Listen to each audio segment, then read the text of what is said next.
Assalamualaikum warahmatullahi wabarakatuh. Selamat pagi yang terhormat Ibu Eli Trisnawati selaku dosen pengampu mata kuliah Fisika Dasar dan selamat pagi kepada teman-teman yang berbahagia. Perkenalkan, nama saya Talbiyah Cinta Namira yang akan bertugas sebagai moderator pada pagi hari ini. Kami dari kelompok 5 yang beranggotakan Koriah, Hermawati Imelia Putri, Talbiyah Cinta Namira, dan Odelia Putri Tabina akan mempresentasikan hasil diskusi kami mengenai momentum usaha dan energi. Baik teman-teman, untuk mempersingkat waktu, kita langsung saja ke materinya. Kepada Mbak Odelia, dipersilahkan.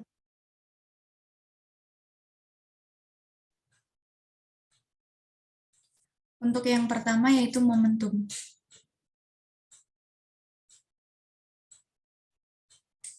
Momentum adalah besaran vektor. Oleh karena itu, jika ada beberapa vektor momentum dijumlahkan, harus dijumlahkan secara vektor. Misalkan ada dua buah vektor, momentum P1 dan P2, membentuk sudut alfa. Maka jumlah momentum kedua vektor harus dijumlahkan secara vektor. Di dalam fisika dikenal dua macam momentum, yaitu momentum linier dengan lambang seperti itu, dan momentum angular dengan lambang seperti itu. Pada makalah ini hanya akan dibahas tentang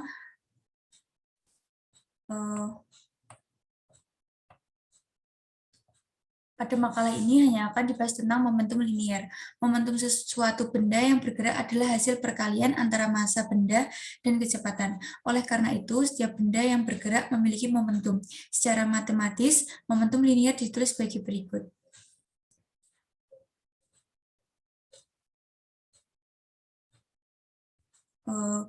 Untuk itu, saya serahkan kepada selanjutnya.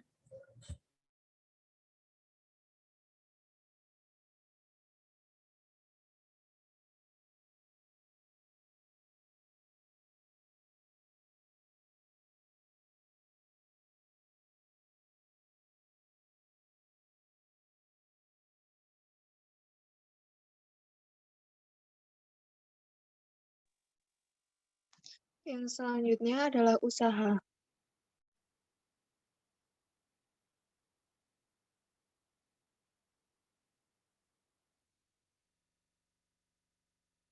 Usaha adalah sekumpulan energi yang digunakan atau dikeluarkan agar suatu benda bisa bergerak, sedangkan definisi usaha dalam fisika adalah penerapan dari kekuatan gaya atau yang dilambangkan dengan F untuk memindahkan benda sesuai jarak S yang ditentukan. Usaha oleh gaya konstan. Apabila pergeseran tidak searah dengan arah perpindahan benda, maka yang akan kita gunakan adalah komponen gaya pada arah perpindahan. Dalam konsep ini, gaya dan perpindahan merupakan besaran vektor, sedangkan usaha merupakan besaran saklar. Usaha adalah perkalian saklar antara vektor gaya dengan vektor perpindahan.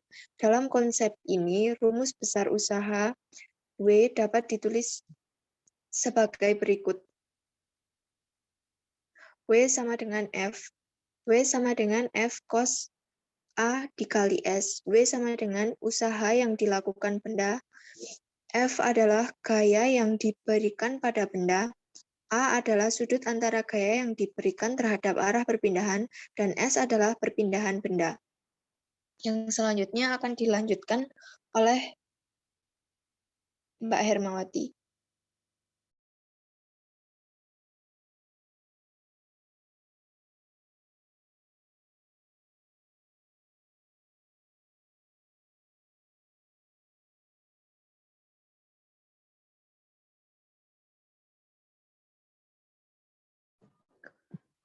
Yang selanjutnya adalah energi.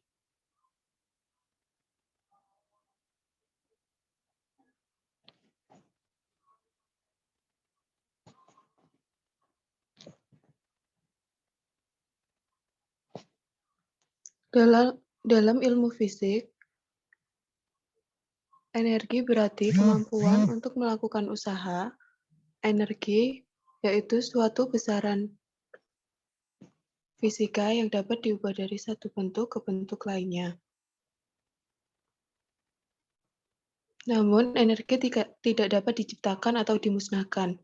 Hal ini sejalan dengan hukum kekekalan energi. Bahkan, energi tidak dapat diciptakan ataupun dimusnahkan, namun energi hanya dapat diubah bentuk dari satu bentuk energi ke bentuk lainnya. Energi terbesar adalah energi matahari. Jarak matahari ke bumi mencapai 149.000 juta kilometer, yang dapat menjaga energi panas yang diterima manusia di bumi tetap aman.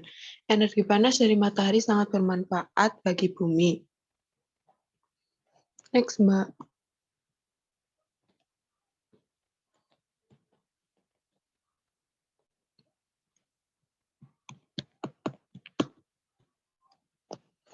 Energi potensial. Energi potensial didefinisikan sebagai energi yang dimiliki suatu benda, tergantung pada keadaan atau kedudukan benda tersebut. Energi potensial juga didefinisikan sebagai energi yang tersimpan dalam benda. Contohnya adalah energi potensial gravitasi, dirumuskan sebagai berikut. Energi potensial sama dengan M kali G kali H.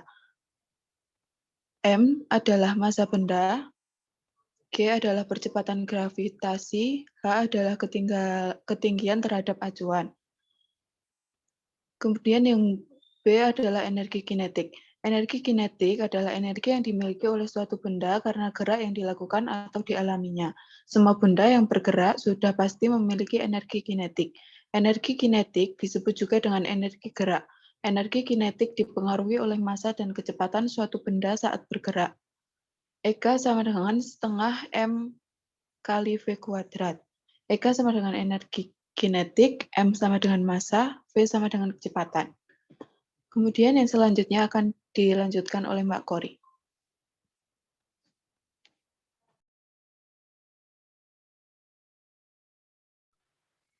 Kemudian yang selanjutnya adalah fenomena dalam kehidupan sehari-hari, yaitu di bidang biologi.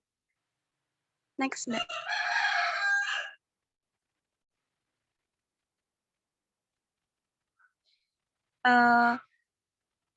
Yaitu pada perhitungan kalori pada makanan.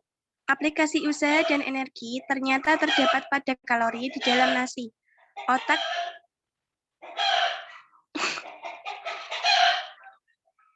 Otak memiliki daya sebesar 22 watt saat beraktivitas normal. Ketika mengerjakan ulangan fisika yang susah, daya otak akan meningkat menjadi 30 watt. Jika saat mengerjakan ulangan fisika selama 90 menit, berapa banyak nasi dalam gram yang diperlukan otak? 10 gram nasi memiliki 13 kilokalori atau 54.392 Joule. Jika energi yang dihabiskan untuk mengerjakan ulangan digunakan juga untuk mendaki gunung, perkiraan ketinggian yang dapat dicapai yaitu dianggap massa tubuh 60 kg. Nah, penyelesaiannya, hitung energi yang dihabiskan untuk mengerjakan ulangan fisika, yaitu W sama dengan P kali T, yaitu P merupakan daya, yang T itu merupakan waktunya, berarti 30 kali 90 kali 60 sama dengan 162.000 Joule. Nah, hitunglah banyak nasi yang dibutuhkan, yaitu nasi sama dengan 162.000 Joule dikali dengan 10 gram per 54.392 Joule, yaitu 30 gram. Nah, jadi otak memerlukan 30 gram nasi yang dimakan. Selanjutnya, menghitung ketinggian yang dicapai jika energi tersebut digunakan untuk mendaki adalah sebagai berikut. Nah, energi ulangan sama dengan delta EP, yaitu energi ulangan sudah diketahui 162.000. Delta EP sama dengan M kali G kali H. Kemudian yang ditanyakan itu adalah H, yaitu 162.000 itu dibagi dengan G, gravitasi, yaitu 9,81, dikali dengan 60, yaitu masanya. Kemudian menghasilkan 275 meter. Saya kembalikan kepada Mbak Cinta. Baik, itu tadi presentasi dari kelompok kami. Saya selaku perwakilan dari kelompok 5, mohon maaf apabila ada kesalahan. Terima kasih.